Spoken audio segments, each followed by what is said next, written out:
Dapat mag-gym lang ako ha. Mabilis na ako doon.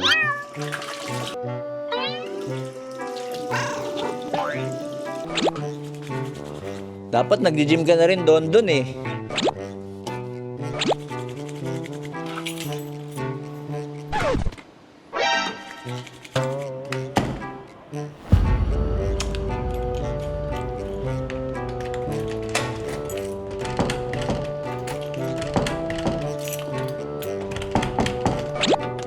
Nanok ba yung plancha?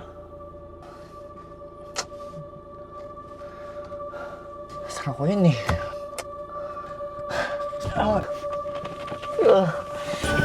Nakahawig yung mga yan sa mga senyales ng obsessive-compulsive disorder. Marami nakakaramdam nito pero dapat makita ka pa rin ng doktor para ma-diagnose ka.